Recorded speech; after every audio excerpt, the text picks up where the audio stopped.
எக்ஸ்பீரியன்ஸை நம்ம சொல்ல முடியும் நம்மளுடைய வாழ்க்கையில.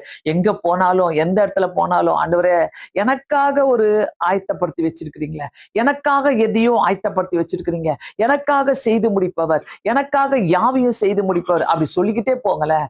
கர்த்தர் நமக்காக பெரிய காரியங்களை செய்வாரு. அதாவது நம்ம சோர்ந்து போனோம், நம்ம கஷ்டப்படணும், நம்மளுக்கு இல்ல, என்னால முடியாது, என்னால செய்ய முடியாது என்ற அந்த அந்த வார்த்தையெல்லாம் டெலிட் பண்ணி தூக்கி போடுங்க. அந்த வார்த்தையெல்லாம் டெலிட் பண்ணி தூக்கி போடுங்க. எனக்கு முடியாது, எனக்கு கஷ்டம், இதை பண்ண முடியாதெல்லாம் தள்ளி விடுங்க. இதெல்லாம் தள்ளி விட்டுட்டு எனக்கு முடியும், நான் செய்வேன்.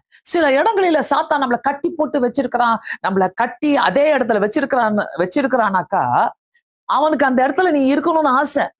நீ அந்த இடத்த விட்டு நீ போயிட்டினாக்கா நீ வெளியே வர முடியாது, நீ அந்த இடத்துலதான் இருக்கணும், நீ அப்படியேதான் கஷ்டப்படணும் சொல்லி உன்னை ஒரு கடிவாளத்தை போட்டு ஒரு ஃபோக்கஸ் பண்ணி அதையே பார்த்து வச்சிருக்கான். அதனால உன்னால நீ அதே பார்த்துட்டு இருக்கும் போது, ஒரு சின்ன காரியங்களே பார்த்துட்டு இருக்கும் போது உங்களால பெருசா எதுவுமே யோசிக்க முடியாது. ஏன் பெருசா யோசிக்க முடியல நீங்க நினைக்கிறீங்களா? என்னாலலாம் முடியாது பாஸ்டர், என்னாலலாம் இதெல்லாம் நினைச்சு பார்க்க முடியாது பாஸ்டர், என்னாலலாம் முடியாது. அந்த வார்த்தையெல்லாம் நம்ம வாழ்க்கையில கிடையாது. ஆமென். அந்த வார்த்தைலாம் நம்மளுடைய வாழ்க்கையில வரக்கூடாது. நான் கண்டிப்பா சொல்லுவேன் இந்த இடத்துல, யாரா இருந்தாலும் எங்க இருந்து பார்த்துட்டு இருக்கா இருந்தாலும், என்னால முடியலையே, எனக்கு இப்படி இப்படி இப்படி என்னால யோசிக்க முடியலையே, என்னால பெரிய காரியத்தை செய்ய முடியலையே. இவ்வளவு பார்த்தோம். நம்மளுடைய மத்தியிலே உலாவுகிற தேவன், அவர் பரிசுத்தம் பண்ணுகிற தேவன், அவர் வல்லமை உள்ளவராய் இருக்கிறார், அதிசயங்களை செய்து கொடுக்கிற தேவனாயிருக்கிறார். இப்படிப்பட்ட தேவன் நம்ம மத்தியில் இருக்கும் போது அவருக்கெல்லாம் எல்லாமே ரொம்ப லேசான காரியங்க, ரொம்ப லேசான காரியம்.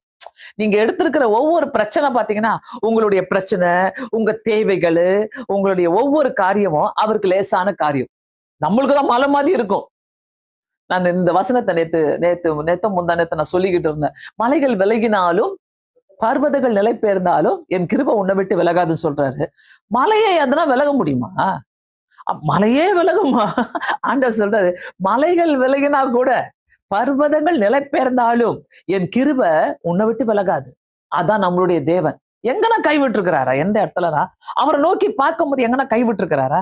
அவரை நோக்கி கூப்பிடும் போது எங்கன்னா கைவிட்டு இருக்கிறாரா? கைவிட்டதே கிடையாது. எந்த இடத்துலயுமே கைவிட்டதே கிடையாது.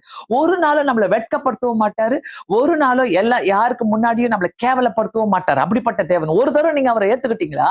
ஒரு தடவை அவர் ருசி பார்த்தீங்களா? அவர் பின்னாடியே ஓடுங்க. ஒரு சின்ன ஒரு குழந்தைய போல தாய் பின்னாடியே ஓடும் பாருங்க. அந்த மாதிரி நம்ம அவர் பின்னாடியே ஓடணும்.